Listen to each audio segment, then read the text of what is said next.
Hey, welcome to Butcher Bay Rejects. I'm Mark. I'm Greg. What's up, nerds? How you doing this week, bud? Pretty good, pretty good. We got a lot to cover. You know, we had the old DC Fandome came out last week. We did a lot of nice little nuggets in that. We're gonna get into that. We got the finale of season 3 of Titans to get into, and Copshop, directed by Joe Carnahan, starring Frank Grillo. So let's get into Titans, and let me ask you this: in the first opening moments, did you not get any Arrow flashbacks when, in the same sentence, they mentioned Argus, Roy Harper, and Ra's al Ghul? I don't know about you. I was getting serious Arrow flashbacks. Oh yeah. Well, you know what? I mean, Roy Harper was always part of the Titans, right? He was part of the Titans in the original set. So for me, when they mentioned Roy Harper, I'm sitting there going, "Oh, Arsenal's coming to the Titans," you know. So for me, I was like, "Yes." How about you? Well, yeah, they were renewed. They just announced they were renewed for season 4. So I don't think they drop anything by accident. So fingers crossed. No. Yeah. What are the odds? What are the odds the same actor from Arrow is going to be Roy Harper? I'm not sure. I am not sure. I can't remember his name, the actor's name, but I liked him in that role. Yeah. All right. So wow, a lot to wrap up in this episode. I guess it ended how we thought. I didn't know it would end with a road trip, but anyway, we'll get back to that. Well, it was interesting. It was interesting. I mean, this didn't have a whole lot of excitement, like I guess you could say, like previous, like a finale would, you know. Yeah, and it didn't end on a cliffhanger like the last 2 seasons, so that's good. No, and like I said, the season's always been like a really slow burn, right? So it's like they're it was very even keel, but a lot was going on. So, you know, everyone's dead in Gotham, or a good portion of Gotham, right? Because of that one explosion that went off. Now, you know, turning the Lazarus Pit into a cloud, interesting dynamic, way to go. But yeah, can I just say something about that? For all the good effects we're seeing lately, don't you feel the special effects for Lazarus Pit is a little off? It looks so not well done, no? Or what do you think? Well, you know what? I mean, maybe it's just because they were doing so much with everything else, they needed to cut back on something. I'd rather a pool of green water like they used on Arrow. That would have been something. I mean, that would have been something. You know, put a light in the bottom and boom, yeah, you got it, right? Yeah. Add some bubbles, yes. Little jacuzzi action, and away you go. There you go. But no, like for me, like all of this coming together was like I loved, you know, Donna reconnecting with Rachel and Gar, and it was everybody coming together, and even you know, V turning out to be from Argus. Hello, you know? Yeah, exactly. That's my buddy from Schitt's Creek. I mean, you know what? It's now that I look back on this season, she had way too much confidence just to be the police commissioner's assistant. It was there all along, staring at us in the face. It was. Funny, they're trying to recruit Donna into Argus. And I'm yes, she's got that special card, so you have to scan. Oh no, just hold it up to your phone and it'll dial. Yeah, like, yeah. When are we getting those? Yeah, come on, man. Talk about a business card revolutionary. Yeah, we know you'd be getting the one for Toys R Us. Am I right? Toys R Us doesn't carry all that much anymore. But if they did. If they did. Like I took a walkthrough yesterday, and finally the Rodimus Prime that I ordered weeks ago was in the toy store. So it's like, okay, you can get it online, you know, weeks ago, but you got to wait that long before it ends up in the stores. That's kind of harsh. Yeah, I should preface this by saying he's shopping for his nephew, listeners. Okay, never mind. Okay, I only use that excuse when I was way back in college. When you're at the cash. Sorry, go ahead. Okay. Well, at that time, it's because the girl at the cash, she was cute, and I really didn't want her to think I was buying for myself. Yeah, exactly. It's for my nephew. Okay. Do you want a gift receipt with that? No, I'm okay. It's his birthday again? Okay. You're such a good uncle. But we digress. Yeah. We digress. So Superboy looks like he apologized for blowing up the ship, and he made up for it too. Yeah. Yep. That's one thing they did. A lot of times they never really touched upon in the cartoons or the comic books. Was his intellect, like his ability to do all these kinds of things. Yeah, he seems smarter than the actual Superman. Yeah, pretty much. But it just kind of like they really put that much into him. Like he learns at a like exponential level, which is kind of like fun. And that's where he kind of, I guess when Cadmus was making him, they wanted that, right? They wanted him to be able to absorb that because they were kind of growing him in like 16 weeks, right? So could we talk about my favorite scene? Before I forget, I just want to get it out. Did you not have flashbacks of Bugs Bunny, Transylvania 65000, when Gar slammed into the window as a bat? Oh my God. That was so Bugs Bunny. I loved it. I know. Oh, it was perfect. Oh, it was so good. Oh, man. You know what? Like I said, this whole episode was chock full of stuff that you just kind of had to like absorb slowly as it came. Otherwise, I think it would have been too much to grab. Yeah, and they kind of did away with Crane. Basically, they threw an imaginary screen on him, or a dummy screen. He thought he was blowing up the bombs. He wasn't, and then he got knocked out cold. Wasn't the you never cut the red wire. Oh yeah, well that how do you know that's the name of this episode? Cut the red wire. That is the name.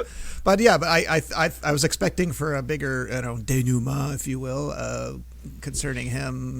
But I guess I don't know. I guess. Well, the thing with Crane is that Crane himself, unless he's got his fear gas or whatnot, he's not much of a threat, especially to combatants like Nightwing and Red Hood, or even Beast Boy. And then it was untrained Tim Drake drops him in one punch, right? So once his toys are diffused, he's really not much of a threat. It's not going to be a big all-out battle. So it just kind of very even keeled. Once they disarmed him, well, he's like a puppy. Yes. Well, yeah, and the untrained Tim, who we find out at the end of the episode, is going to be trained by Dick Grayson himself. So, season 4. New Robin. Anyone? Yes. Now that Robin. Jason wasn't forgiven, but he's not allowed being part of the Titans anymore. So I guess no. But you know what? Red Hood does go off on his own, and actually he goes off on his own with Roy Harper. So Well, in the comic books, Red Hood and the Outlaws, it's him, it's Red Hood, Roy Harper, and Starfire. So, all right. We don't know if they're going to go with an Outlaws kind of thing, but well, we have to wait a year to find out, sir. Yeah, and just as a tag on, since we're talking about Titans, Young Justice Phantoms started on HBO Max. Now, I know you never watched the show, but again, that's another version of the Titans, and I was a big fan of it. And it's like, they keep pushing the limits and making it good. They're talking, Superboy and Ms. Martian go to Mars to get married, and they get all sorts of, I guess you could say, a lot of racial tension there. It's kind of interesting. Okay. A lot of parallels to what's going on today, but it's a lot of comic books do that. They parallel what's going on in the day. So yes. So far, it is really good. They dropped 2 episodes right away. So any Young Justice fans out there, get on it. You heard the man.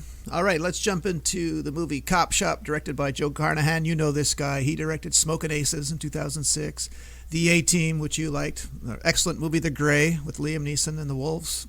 and of course, boss level. Also with Frank Grillo. Frank Grillo is a staple with Joe Carnahan. To me, I thought this movie was your typical Joe Carnahan shoot up. What did you like? Did you like it or not? I thought it was interesting. It was definitely original. It was definitely original. I don't know. Did you not get shades of Assault on Precinct 13 vibes? Because it was very similar. I saw Assault on Precinct 13 once. Okay. Like eons ago. Well, it's similar. Really... They're trying to get inside, a station, and the cops are trying to hold them off. So in that regard, it was similar. But okay. In that regard, it was similar. But I mean, for me, I got a little bit of Tarantino vibes. Yes. Well, it was very 70s. Don't like the music and the way it was shot. I thought right away, oh, he's going. Yeah. Okay, he's going for a 70s Tarantino. The cinematography definitely fit his kind of style, which was interesting. But I mean, trying to avoid a hitman by punching a cop and getting arrested.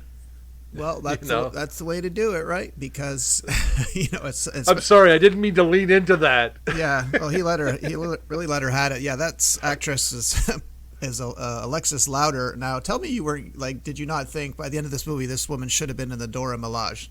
Did you not think that? Oh, no kidding. Turns out she was in Black Panther, but she wasn't part of the Dora Milaje. She was Nigerian woman number 2. Come on, man. A woman this talented?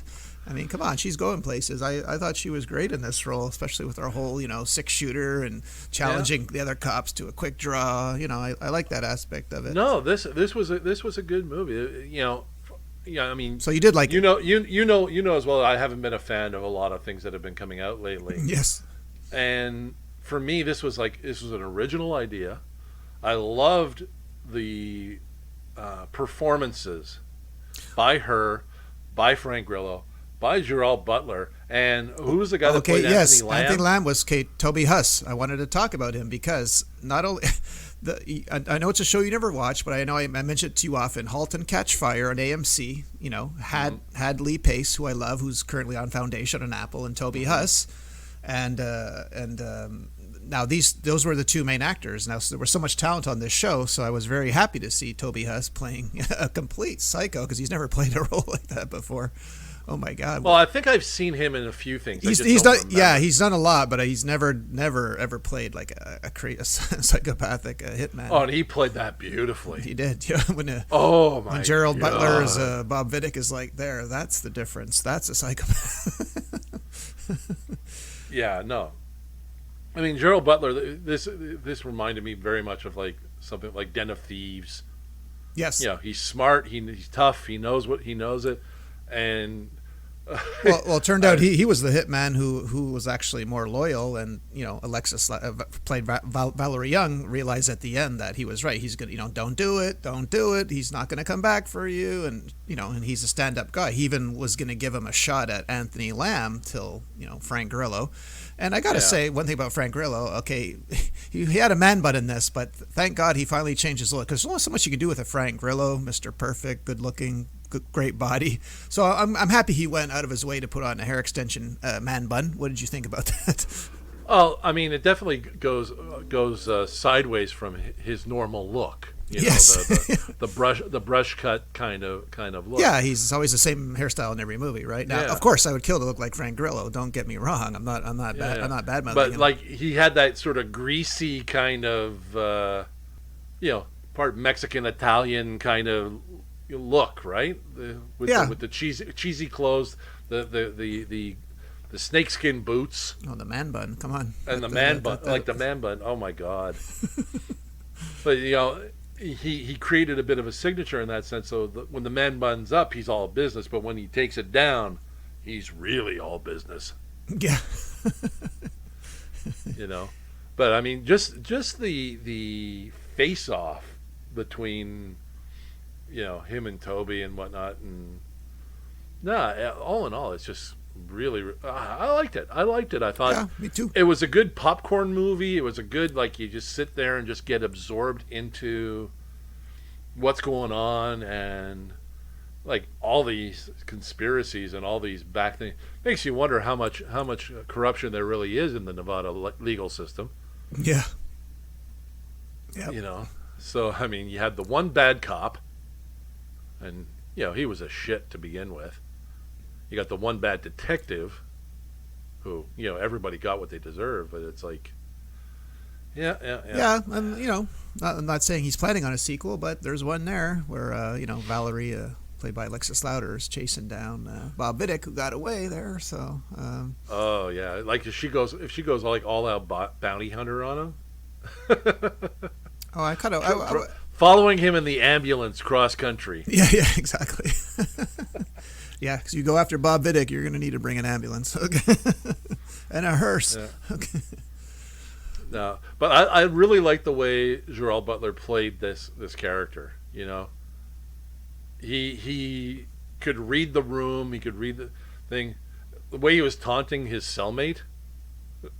Oh God! Did you not want to see him just unload on that guy? Like, what are you waiting for, Bob? I'm just like, okay, his arm is too far through the bar to give him the elbow backwards. It's like, okay, there's something he's got to shift before he decks him.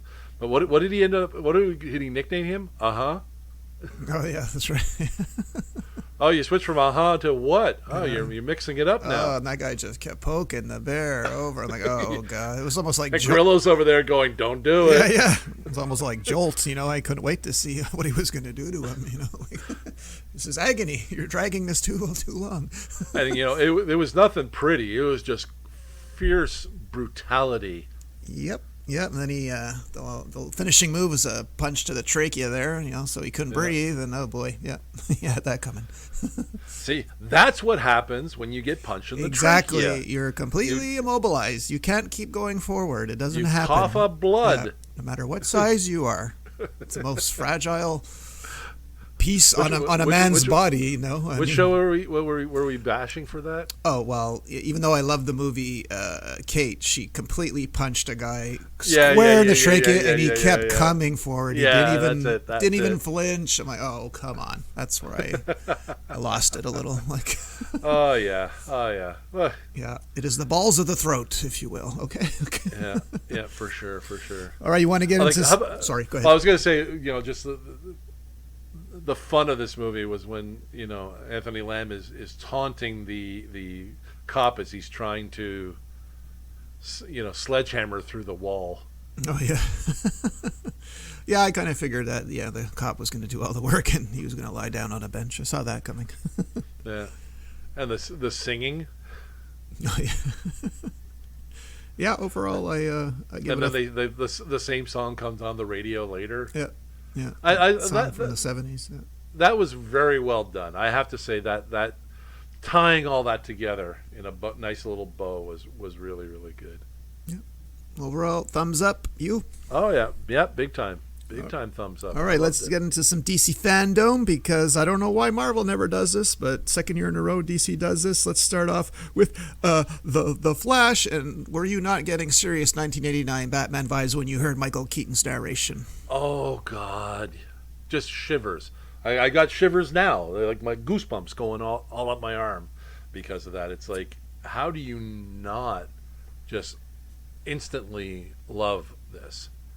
Yeah, for listeners who might have not been around, this was the first movie where, folks, in 1989, the Batman movie and the trailer were so big that people were just paying money to see a movie that had the Batman trailer and then leaving the theater, okay? They didn't even want to watch the movie. They paid to see the trailer. So This is what a big cultural milestone moment this Batman movie was in 1989. Oh, yeah. Well, I mean, that in 1989... the Bat logo was carved into everything. People were getting it shaved into their heads. There was T-shirts. There was memorabilia. Tattoos. Yep. Tattoos. Absolutely. I mean, do we say this was the greatest Batman movie ever made? Well, no. But it was our first. But, Jack Nicholson as the Joker, too, was also, pretty... Oh, no, I'm not saying that it was... Yeah. It was for what we wanted, it was the first. It was a movie we never knew we wanted. Yeah. And we got it. Yeah, because we only knew the 60s television show, Burt Ward and Adam West. Now when you look at all the Batman stuff that's been done, the 89 Batman feels like the 66 Batman. Yeah, exactly. Next to... It had its camp. What is... Well, next to what I think is Christopher Nolan's masterpiece, The Dark Knight. Well, sure, yeah. If you compare 89 Batman to The Dark Knight, yeah, two different things, but both still good movies. But the evolution of a thing, I mean, you also have to look at the two directors, right? You had Tim Burton, who likes to play a bit on that kind of odd, weird kind of side, and then Christopher Nolan, who was very, very into realism. So you're getting two very, very different things, and you got the different Bat cars and stuff like that from. You had the '60s Batmobile, then you go into the '89 Batmobile, and then which we think the Flash is unveiling at the end of that trailer. It most likely is, because what does he say? I don't know. He doesn't swear, but because the trailer cuts to black and you still hear his voice. Like, fuck. Yeah, no. Are you kidding? Yeah. No. I mean, we all loved that first Batman. I mean, Jack Nicholson hit it as the Joker and played. He played it over the top, but it was just everything about it. Once it was all wrapped together, from him, Nicholson as the Joker, Michael Keaton, who no one ever really considered to be Batman. Yep. Alongside Kim Basinger, and even with Prince doing the music. You wrap all that together and it's gold. It is gold. And like you said, to revisit that, to be launched, 30 years into the past, to re-experience that is just, it's phenomenal. And they didn't even show Affleck, and we know Affleck's in this movie. He said he loved reprising the role, but they didn't even show that. They gave us just the voice of Keaton, and we all lost our shit. Well, I mean, you're walking into the old Wayne Manor, and putting up the big electrical switch, and away you go. Oh yeah, no, can't wait for this movie to happen. Well, we've been dropping the Batman so much, so let's talk about the Batman trailer. What did you think? Oh, I'm as a person who's not a fan of too much jumping around with a continuity of a character. I think they're going to do really well with this. I think this is going to be something we haven't seen yet. I think this is going to be Christopher Nolan's Batman on steroids. You know what I mean? Just the scope and the. Go ahead. I've never had a problem with Robert Pattinson. Taking on the role. I know a lot of Twilight people were like putting him down, but he's done so many good movies, and if you haven't seen what he's been doing since Twilight, well, you're missing out. So I have no problem with that. Yeah. It's just that the kind of the emo haircut that he has was getting to me. But then I read some, and who knows if this is true, but they're saying that that hairstyle is kind of his disguise in the daytime. Because Bruce Wayne, we all know him as a nicely coiffed billionaire guy. So that kind of makes sense to me. Well, I think this is also, correct me if I'm wrong, they're going back to the detective style of Batman, not the superhero, the detective.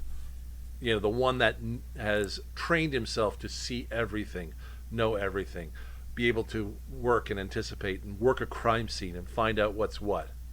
I think there's a scene with Gordon where they're processing a scene and then he turns around and goes, "What do you see?" And then you see him come out of the shadows.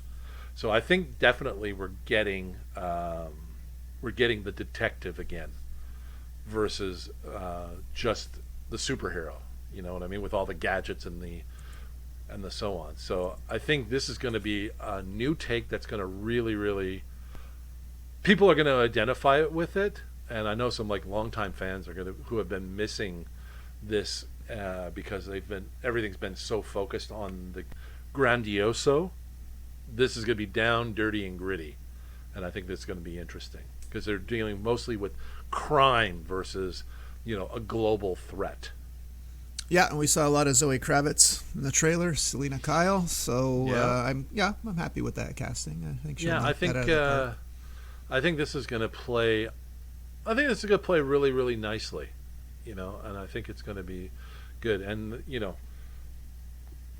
kicking back to one of the things that where Batman was the detective and whatnot, we talk about Batman the Caped Crusader, the cartoon, which is a prequel to Batman the Animated Series, and apparently that's going to be more Batman than Batman the Animated Series.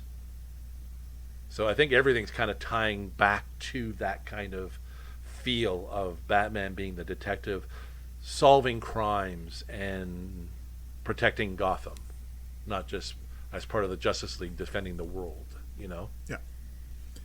And we really didn't get a trailer, more of a featurette for Black Adam, starring Dwayne Johnson and Pierce Brosnan. Yes. But, you get a little, I guess they're going to save that for later, but you get a little taste of... Well, I saw a little bit of like behind the scenes and people talking about it. Him killing a guy. Damn, this is going to be good. Turning him into dust there, that. But, so I think by teasing me, I just want to see it more. And we saw a bit of Aldous Hodge. We didn't see him as Carter Holland as Hawkman, but, that's going to be cool too, because I hear the costumes out of this world. So well, you know what? I think they're introducing a lot of characters that you really just kind of want to play in, and like this is leaning a lot more towards the Justice Society versus the Justice League. So because was Black Adam ever? I think Black Adam at one point was part of the Justice Society, but Shazam definitely was. Hawkman definitely was. Dr. Fate definitely was. So we're definitely kind of playing in that little zone too. So this looked beautiful. It looked like it was shot beautifully. And now I'm just kind of really, really interested to see how they are going to play Black Adam, because Black Adam was a bit of a megalomaniac. He ruled in the ancient times and got banished. So I'm kind of like really, really I'm looking forward to seeing the when they bring Shazam and Black Adam together, how that's going to play out.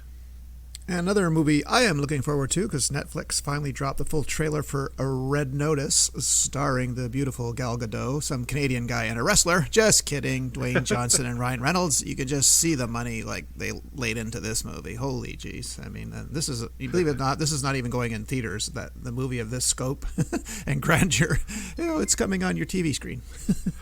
I got that on Etsy. Yeah.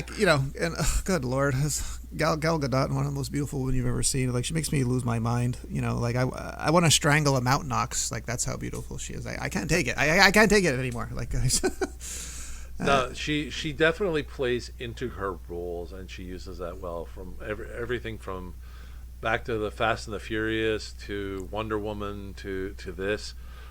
She leans into her roles very, very well, and she's very confident in what she does. And this movie again proves it. I mean, it's she's the main bad guy, and it's gonna be they're gonna. She's the number one art thief. Now, did you get a little bit of True Lies when The Rock and her were dancing? Yeah, exactly. With the old Jamie Lee Curtis, Arnold Schwarzenegger vibe. Yes, I did.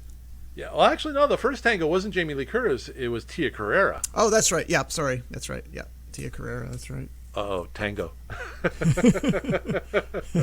But no, I mean, everything about this movie looked great. I mean, I think we're in for a gangbuster of a winter. Yeah, well, this is we don't have to wait long for this. This is November 12th, so that's going to be good. Now let's get on to a little controversial trailer for Uncharted, based on the 2007 video game. Now, watching Wall Street, I know you didn't watch it, but I watched it all during the pandemic, and Mark Wahlberg was obviously talking. He was filming Uncharted while they were filming this reality show. And at one time, he was attached to this project for over a decade, and Mark Wahlberg was supposed to play Drake, but time went on and whatever. But he said he was more than content playing the role he was. But of course, as you know, there was a very famous fan video of Nathan Fillion playing Nathan Drake, and I love Tom Holland. Don't get me wrong, love him to death. But he's a boy. Nathan Drake's a man. What do you think? Yeah, no, I agree totally. And in that fan film, it was Nathan Fillion as Drake and Stephen Lang as Sully, and like there was such a good dynamic with that. And again, it's like, how do you not do this, right? How do you not see this kind of chemistry and not throw money at it? You know what I mean? I mean, okay, Tom Holland is hot now because of Avengers, because he's Spider-Man. You know, all this stuff is like okay, okay, okay. But you got something that's already kind of proven and fits. Why go elsewhere? I think it makes me wonder who's making these decisions, because obviously it's someone's like, oh, Tom Holland's hot, let's get him. Like Yeah, but you got to look the part though. And again, no offense, I love Tom Holland, but no, that's I mean, look. well, how many times have we seen shows and things where the person didn't really look it, he didn't fit it. Yeah, and when they did it, it was like it was good, but yeah, no, it's one thing playing skinny and then being bit by a radioactive spider, sure, but now you don't have powers in this movie, and judging by what I saw, him leaping over cargo to get back into a plane, I mean, like, say what you want about Harrison Ford, but in Indiana Jones, Raiders of the Lost Ark, sure, he was a Yale University professor, but the guy could fight too, right? I mean, he could throw a punch, take a punch. Tom Holland, oh boy. Yeah. I mean, it's I don't know. You know what? Like I sit there. I mean, we can sit here and debate till the cows come home. No, I know, and I don't. I just hate saying it, but it's just my opinion. But I love Tom Holland. If any of you have ever seen, celebrity lip sync, his cover of Rihanna's Umbrella, you have to watch it. Okay, it's the best thing you'll ever see. He's fearless. If you're depressed, he's an awesome dancer. That's one of the best clips I've ever seen. When I'm feeling down, I watch that clip all the time of him. Okay, but so do yourself a favor, check it out. Tom Holland lip syncing to Rihanna's Umbrella. But just for this role, I mean, I'm going to watch it. Okay, I'm trying hard to give him the benefit of the doubt, but it's just you got Mark Wahlberg standing right behind him, who could be Nathan Drake. Yeah. No, like I said, I mean, it is what it is, and all we can do is just hope for the best. Yeah. Now, speaking of fan films that people should throw money at, did you saw the Robin Williams? Yes, I did. Yeah. No, I did. But his daughter, but then I read what his daughter said. So yeah. He actually took the video off his page. Oh, okay, good. Yeah, because too many people were sending it to her, and it's still I mean, it still hurts even me. And absolutely. I'm not even related to him, but that he's gone. But I mean, that portrayal was absolutely mind blowing. If there's ever going to be a biopic, then that guy should do it. I mean, we haven't had a Robin Williams biopic. Down. Yeah, he had everything down. And I know, and they chose a scene because not a lot of people know, but this is true. He was with John Belushi on the night he died. Like, this is true. He left, and then John Belushi died. So he chose, not only that, he chose a scene which is pretty harrowing and one of the lowest points of Robin Williams' life. So it was too much for his daughter, Zelda, understandably, But to play something so dramatically on the set of Mork and Mindy, mind you. So they reenacted this whole conversation that him and Pan Dauber would have had, I guess. Yeah. No, like I said, it was brilliant. So, again, this is when you see something like this, why, checkbooks should be pulled, open up the safe, pull out those stacks of cash and say, go make this now.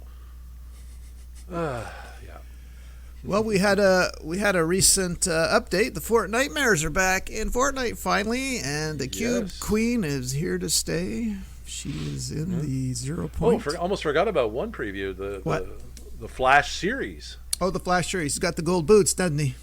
Yeah, he's got the gold boots, and he's got Flash Armageddon. Now there was an Armageddon storyline in the comic books, and the villain, called Armageddon, was actually a displaced Hank Hall, who was Hawk. So I'm kind of curious as to how they're going to play all this.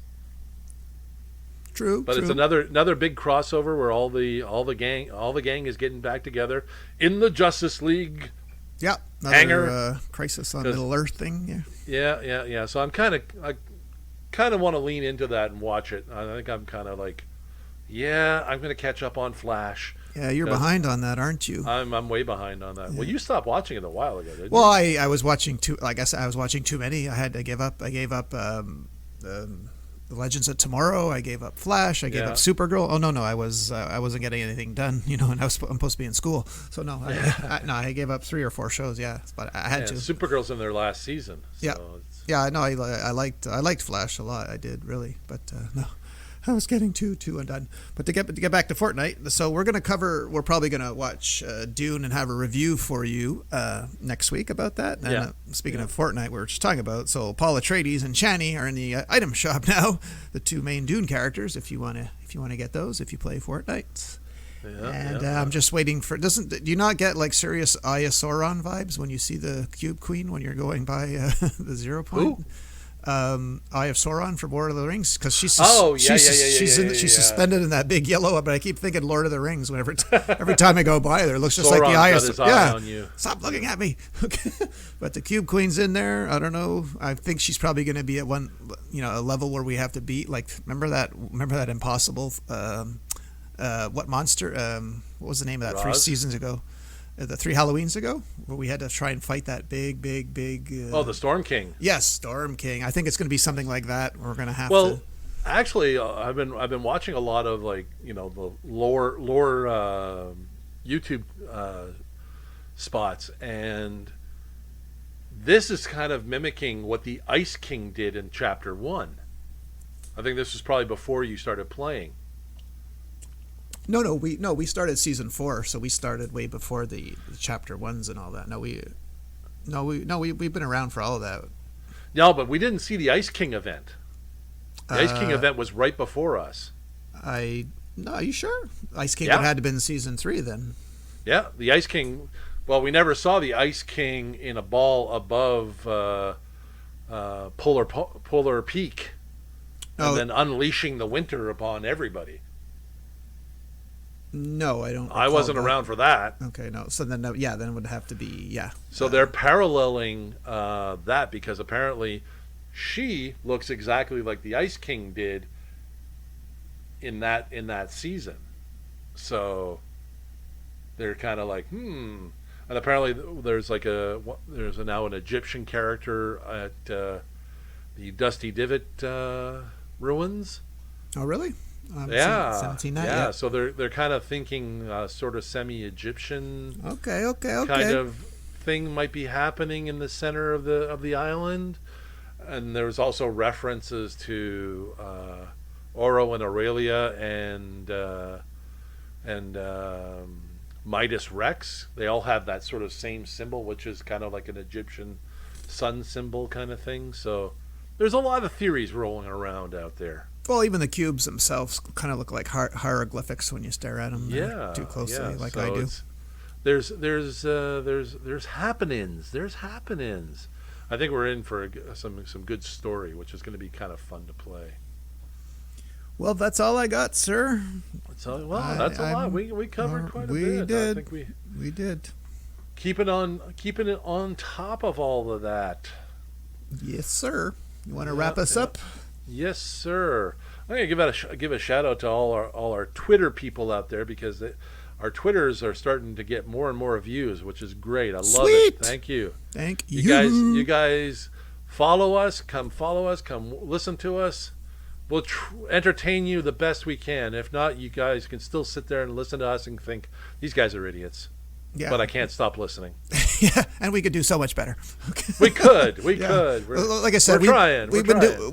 Mark and I were doing this for years on our headsets playing Fortnite, so we're just recording it now. That's the only difference, okay? Yeah, pretty much. But hey, we have fun doing it. We always talked about the same things. We're just putting it out there for you guys to see if you enjoy what we do. Yeah, and hey, that's all we're looking for. We're looking for people to come and have fun with us. Listen to what we say and like-mindedness. Who knows? If you're up for it, we may even start having contests where you come play Fortnite with us. Yeah. You get to revive Mark and I when we're hiding in the bushes. Yeah, pretty much. While other people charge, we're like, no, let them go. That's right. Now we go. All right, speaking of our social media, On Twitter, you can find us at Bay Rejects. On Facebook, at Butcher Bay Rejects. Our website is butcherbayrejects.com. And you can also find us on all of the podcast platforms. Google Podcast, Apple Podcast, Alexa TuneIn, Pandora, Spotify, and iHeartRadio. This has been Butcher Bay Rejects. I'm Mark. I'm Greg. Next week, nerds. Have a good one. Bye. Bye.